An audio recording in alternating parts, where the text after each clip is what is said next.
चलो हमने last class में किया था स्क्वायर मैट्रिक्स, तो अब उससे आगे बढ़ते हैं. It is after square matrix next point is, I think square matrix तक हम पहुंच गए थे. सबसे पहले आई थी row matrix, then column matrix, then singleton matrix, then null matrix and then square matrix. तो 5 होगी थी. So it is now next is number 6.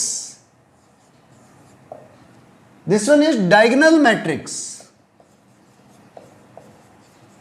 Diagonal matrix. तो देखो डायगोनल मैट्रिक्स है क्या. तो ऐसे square matrix, square matrix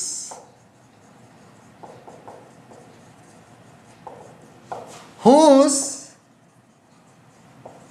all non-diagonal elements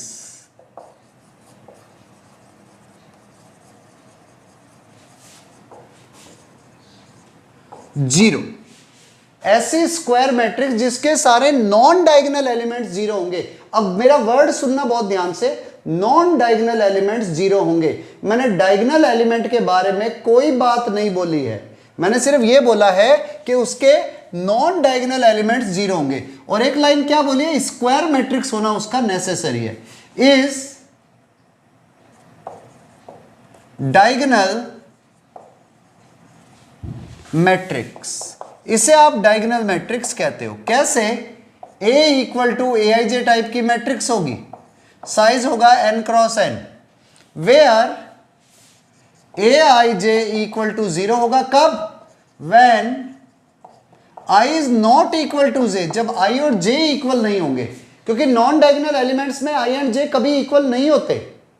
तो कैसे? अब देखो एग्जांपल से समझो. एक मैट्रिक्स है 4 2 5 0 0 0 0 0 0. तो size is 3 cross 3, but all non diagonal elements are zero. सारे नॉन डायगोनल एलिमेंट्स जीरो होंगे. ऐसे ही बी कोई और मैट्रिक्स मैंने लिखी 8 -2 0 7.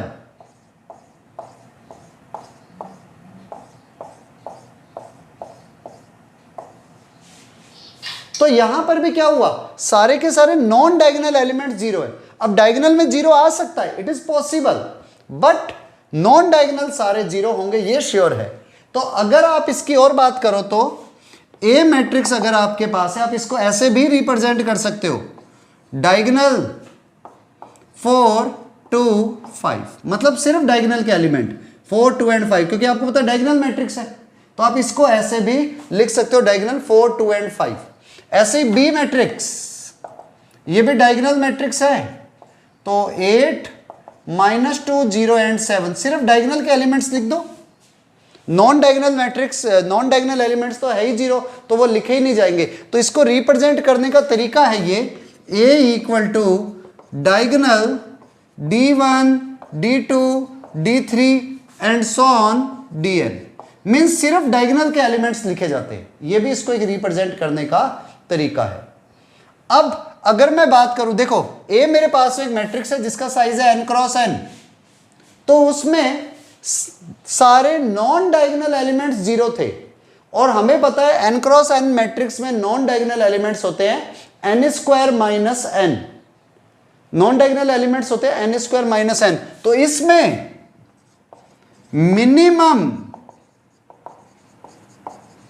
Number of zero should be n square minus n. Means कोई भी डायगोनल मैट्रिक्स है तो उसके सारे नॉन डायगोनल एलिमेंट्स जीरो होंगे. और हमें पता है नॉन डायगोनल एलिमेंट्स अगर n क्रॉस n की मैट्रिक्स है तो n स्क्वायर माइनस n होते हैं. तो इसलिए n square minus n elements जरूर जीरो होंगे. तो इसलिए मिनिमम नंबर ऑफ जीरो की बात हुई है, वो होंगे n स्क्वायर माइनस n, क्योंकि डायगोनल के ऊपर और नीचे वाले सारे एलिमेंट्स जीरो होंगे. एक्स्ट्रा भी जीरो हो सकते हैं, लेकिन नॉन डायगोनल सब जीरो होंगे, ये श्योर है. Next number 7 matrix. Scalar matrix. Scalar matrix ये वो मैट्रिक्स है जिसके, देखो पहली बात है, अभी हमने जब से स्क्वायर मैट्रिक्स करेंगे ना उसके आगे वाली सारी स्क्वायर मैट्रिक्स ही ले रहे हैं। तो स्केलर मैट्रिक्स क्या है? अ square matrix whose all non-diagonal elements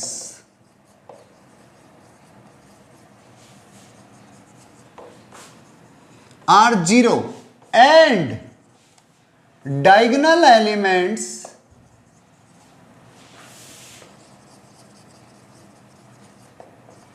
are ऐसी स्क्वायर मैट्रिक्स जिसके सारे नॉन डायगोनल एलिमेंट्स जीरो होंगे and diagonal elements are non zero constant, या नॉन जीरो में भी आगे आप ये लिख सकते हो सेम कांस्टेंट।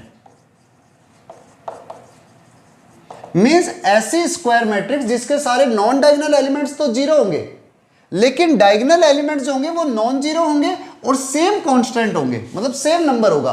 कैसे? इसे यूं समझो, A equal to AIJ type की मैट्रिक्स है, साइज है n क्रॉस n। तो यहां पर AIJ इक्वल टू 0 होगा। कब 0 होगा? जब I is not equal to J, क्योंकि हमें पता है नॉन डायगोनल एलिमेंट्स में I एंड J इक्वल नहीं होते हैं। And AIJ equal to constant which is not equal to 0। कब? When I equal to J हो। मीन्स ऐसी मैट्रिक्स जिसके सारे डायगोनल एलिमेंट्स सेम होंगे लेकिन जीरो नहीं होंगे और नॉन डायगोनल एलिमेंट्स सब जीरो होंगे। 3 क्रॉस 3 B मैंने लिख दी तो -2 -2 -2 -2, बाकी सब जीरो। मीन्स ऐसी स्क्वायर मैट्रिक्स जिसके सारे नॉन डायगोनल एलिमेंट्स तो जीरो होंगे और डायगोनल एलिमेंट्स सेम होंगे लेकिन जीरो नहीं होंगे। तो अगर आप इसकी बात करो तो रियल में ये एक डायगोनल मैट्रिक्स भी है, it is also an diagonal matrix. और अगर मैं पूछूं इसमें मिनिमम भी नहीं, इसमें नंबर ऑफ जीरो कितने होंगे, तो इसमें भी होंगे number of zero n square minus n, क्योंकि इसके सारे नॉन डायगोनल एलिमेंट्स जीरो हैं तो नंबर ऑफ जीरो एलिमेंट्स होंगे n स्क्वायर माइनस n। और non zero number will be n, क्योंकि सारे डायगोनल एलिमेंट्स नॉन जीरो होंगे। इसके आगे ये लिख देना, it is diagonal matrix also. ये डायगोनल मैट्रिक्स भी है, लेकिन हर डायगोनल मैट्रिक्स ये हो वो जरूरी नहीं है, पर ये एक डायगोनल मैट्रिक्स होगी। रिपीट करता हूं, ऐसी स्क्वायर मैट्रिक्स या बोल दो ऐसी डायगोनल मैट्रिक्स जिसके सारे डायगोनल एलिमेंट्स कांस्टेंट होंगे लेकिन जीरो नहीं होंगे और नॉन डायगोनल सब जीरो होंगे। तो इसलिए नंबर ऑफ जीरो कितने हो गए n स्क्वायर माइनस n और नॉन जीरो कितने हो गए n। अगर ये नहीं समझ आई ये वाली लाइन है तो प्रीवियस लेक्चर को देखना जरूरी है, उसमें स्क्वायर मैट्रिक्स कंप्लीट करिए, वहां पर ये सब आएंगे। नॉन जीरो एलिमेंट है इधर, ठीक है, नॉन जीरो नहीं है, non zero element.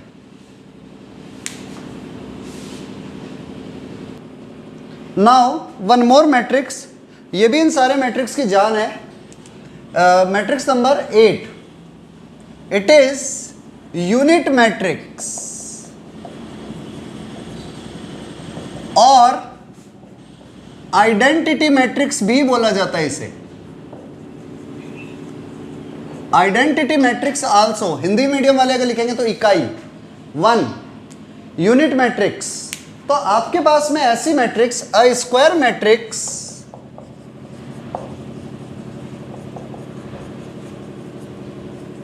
whose all non-diagonal elements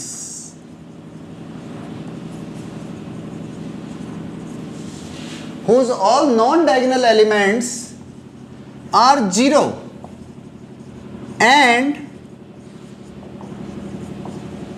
diagonal elements are 1, ऐसी स्क्वायर मैट्रिक्स जिसके सारे नॉन डायगोनल एलिमेंट्स तो 0 है लेकिन डायगोनल एलिमेंट्स 1 है, known as unit matrix. It is represented by I n, इसे आई से लिखा जाता है. मीन्स कैसे समझो, मेरे पास में ए कोई मैट्रिक्स है, ए आई जे टाइप की मैट्रिक्स है, size is n cross n. तो यहां पर ए आई जे इक्वल टू 0 होगा कब? When I is not equal to j. I is not equal to j means non diagonal elements में सारे एलिमेंट्स 0 आ जाएंगे. और ए आई जे इक्वल टू 1 होगा कब? When i equal to j. यानी कि all diagonal elements are 0 and all non diagonal elements are, sorry, all non diagonal elements are 0 and all diagonal elements are 1. तो अगर आप इसे लिखते हो ना, आप ऐसे लिखते हो, मान लो आई 1 तो सिर्फ 1 ही एलिमेंट आएगा, साइज इज 1 क्रॉस 1. जैसे ही आई 2 पर आए तो डायगोनल एलिमेंट्स तो 1 1, बाकी नॉन डायगोनल 0. आई 3 की बात करता हूं, 1 0 0 0 1 0 0 0 1. साइज इज, सॉरी ये तो 2 क्रॉस 2 है एंड साइज इज 3 इंटू 3. तो इस मैट्रिक्स में क्या होगा, डायगोनल के अलावा सारे एलिमेंट 0 होंगे और डायगोनल के एलिमेंट्स हमेशा 1 होंगे. तो देखा जाए तो ये मैट्रिक्स डायगोनल स्क्वायर मैट्रिक्स भी है, डायगोनल मैट्रिक्स भी है क्योंकि नॉन डायगोनल 0 है, और स्केलर मैट्रिक्स भी है क्योंकि डायगोनल के एलिमेंट्स सेम हैं, और यूनिट मैट्रिक्स तो है ही. तो ऐसी स्क्वायर मैट्रिक्स जिसके सारे डायगोनल एलिमेंट्स 1 हो और नॉन डायगोनल 0 हो. अगर मैं बात करूं ना इसमें नंबर ऑफ 0, तो 0 एलिमेंट इसमें हमेशा होंगे n स्क्वायर माइनस n, वही नॉन डायगोनल. और अगर मैं बात करता हूं number of unit element, unit बोल दो या फिर 1 बोल दो, इट विल बी n. क्यों? क्योंकि हर डायगोनल एलिमेंट्स 1 होगा. ठीक है, तो मोस्ट इंपॉर्टेंट है unit matrix, write down. Next number 9 matrix, it is upper triangular matrix. Upper triangular matrix, Hindi medium वालों के लिए ऊपरी त्रिभुजाकार मैट्रिक्स, ऊपरी त्रिभुजाकार मैट्रिक्स. तो अगर हम इसकी बात करते हैं, देखो नाम है अपर ट्रायंगुलर मैट्रिक्स, तो ऐसी matrix a square matrix whose all elements below diagonal या principal diagonal are 0. A square matrix, ऐसी स्क्वायर मैट्रिक्स जिसमें प्रिंसिपल डायगोनल के नीचे के सारे एलिमेंट्स 0 हों, इज अपर ट्रायंगुलर मैट्रिक्स. वो मैट्रिक्स जिसमें डायगोनल के नीचे के सारे एलिमेंट्स 0 होंगे. नाम है अपर लेकिन डायगोनल के नीचे वाले सारे 0 हैं. कैसे? इस मैट्रिक्स की खासियत क्या होगी? A is equal to A I J type की matrix, size N cross N. N cross N बता रहा है कि ये स्क्वायर मैट्रिक्स है. और अगर आपको याद हो डायगोनल के नीचे वालों में ए आई जे इक्वल टू 0 होता है कब? When I is greater than J. अगर आपको याद हो डायगोनल के नीचे वाले एलिमेंट्स में आई हमेशा जे से ग्रेटर होता है, तो इसमें ए आई जे 0 होगा जब आई की वैल्यू जे से बड़ी हो. Means number of 0 n square minus n by 2. आप इसमें यह भी वर्ड यूज ले सकते हो, मिनिमम नंबर ऑफ 0, क्योंकि डायगोनल के नीचे वाले सारे 0 होंगे, ऊपर वालों के बारे में या डायगोनल के बारे में कोई बात नहीं हुई है. तो वो 0 हो भी सकते हैं और नहीं भी हो सकते. लेकिन डायगोनल के नीचे वाले 0 है, ये पक्का है। तो आपके पास जैसे इसको एग्जांपल की फॉर्म में अगर आप समझो 7 2 3 4 8 6, नीचे के सारे एलिमेंट्स 0, साइज 3x3 का था। ऐसे ही B 192 सॉरी 1900 2, इधर भी 0, 3 0 0 -1 4 5 0 एंड लास्ट 9 2 8, इधर 0 ले लिया इस बार, तो फर्क नहीं पड़ा, मैंने ऊपर लिख दिया शायद। डायगोनल के नीचे वाले सारे 0 होंगे, इधर भी 0 आ सकता है, 4 9 3 2 0 हो सकता है 0 इसमें भी, लेकिन श्योरिटी यह है कि डायगोनल के नीचे वाले सारे एलिमेंट्स 0 होंगे। ऊपर 0 हो या ना हो उससे कोई फर्क नहीं पड़ता, हमारा टारगेट है कि भैया डायगोनल के नीचे वाले 0 होने चाहिए। तो अपर ट्रायंगुलर मैट्रिक्स वो होती है जिसमें डायगोनल के नीचे वाले सारे एलिमेंट्स 0 होंगे। ठीक है, ये नोट कर लो। देखो न्यू डेफिनेशन मैं लिखवाऊंगा नहीं, लैंग्वेज में नहीं लिखवाऊंगा, इसी में थोड़ा सा चेंजेस करते हैं। Number 10, it is lower triangular matrix, lower triangular matrix a square matrix whose all elements below की जगह अब अबव हो जाएगा, above its diagonal are 0 is lower triangular matrix, is lower triangular matrix. इसमें aij 0 होगा कब? When i is less than j, means इसमें diagonal के ऊपर वाले सारे 0 होंगे, नीचे वाली वैल्यू कुछ भी हो सकती है, जैसे 4 8 3 7 9 6 0 0 0 1 -3 2 5 0 0 0 0 0 0 4 2 1 8 3 आयोटा 7। आयोटा मतलब इमेजिनरी नंबर हो सकता है, तो इसमें डायगोनल के ऊपर वाले सारे 0 होंगे, पिछले वाले में नीचे वाले सारे 0 थे। देखो जो अपर ट्रायंगुलर है, नाम है अपर तो नीचे वाले 0, जब नाम है लोअर तो ऊपर वाले 0। अच्छा, अगर कोई मैट्रिक्स ऐसे है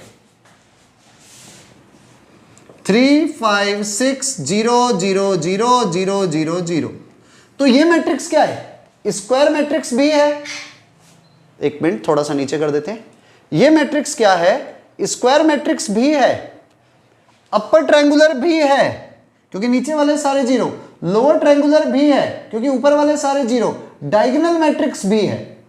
तो ऐसी मैट्रिक्स जिसके डायगोनल के नीचे वाले सारे 0 होते हैं वो अपर ट्रायंगुलर होती है, और डायगोनल के ऊपर वाले सारे 0 होते हैं वो लोअर ट्रायंगुलर होती है। बेसिकली मैट्रिक्स की स्टार्टिंग की 10 टाइप्स है। ठीक है, नोट कर लो इसे। चलो next one is equality of matrix, और we can say equal matrix. आप चाहो तो इसको 11th टाइप में लिख सकते हो, और चाहो तो आप इसको सिर्फ नेक्स्ट पॉइंट की फॉर्म में लिख सकते हो। इक्वल मैट्रिक्स तो देखो कैसे, इक्वालिटी ऑफ मैट्रिक्स या इक्वल मैट्रिक्स। ए मेरे पास में कोई मैट्रिक्स है aij टाइप की जिसका साइज है m क्रॉस n, बी कोई और मैट्रिक्स है bij टाइप की जिसका साइज है p क्रॉस q, मीन्स इसमें नंबर ऑफ रो m है, इसमें n है, इसमें p है, इसमें q है। Then A and B are said to be equal matrix। Matrix A और B इक्वल मैट्रिक्स कहलाएगी। कब इक्वल मैट्रिक्स कहलाएगी? If number 1 point they have same number of row उनमें नंबर ऑफ रो सेम होनी चाहिए। इसमें number of row m थी, इसमें p है, तो m should be equal to p, same number of row. Number 2, they have same number of column, उसमें same number of column होने चाहिए, means n equal to q, and number 3rd point, corresponding elements are same, और उसके corresponding elements भी same होने चाहिए। इसका meaning हो गया ए आई जे इक्वल होना चाहिए बी आई जे के। कैसे, यूं समझो, जैसे ए मेरे पास में मैट्रिक्स है एक्स वाई जेड 1 2 3, कोई भी नंबर मैंने लिखा हुआ है। बी मैट्रिक्स है मेरे पास 4 7 9 ए बी 3। तो अगर ए और बी इक्वल मैट्रिक्स है तो पहली चीज तो इसका साइज सेम होना चाहिए। देखो ये 2/3, ये 2/3, तो पहले तो ये सेम होना चाहिए। दूसरा, कॉरस्पॉन्डिंग एलिमेंट्स भी सेम होने चाहिए, मींस x की वैल्यू होनी चाहिए 4 के इक्वल, y की वैल्यू होनी चाहिए 7 के इक्वल, z की वैल्यू होनी चाहिए 9 के इक्वल, 1 और a इक्वल, एंड b और 2 इक्वल, और 3 और 3 इक्वल, वो ऑलरेडी इक्वल है। तो 2 matrix are said to be equal. कब इक्वल होंगे? जब उनका सेम नंबर ऑफ रो हो, सेम नंबर ऑफ कॉलम हो, और कॉरस्पॉन्डिंग एलिमेंट्स भी सेम हो। कॉरस्पॉन्डिंग एलिमेंट्स को हिंदी में कहते हैं संगत अवयव। ठीक है, नोट कर लो।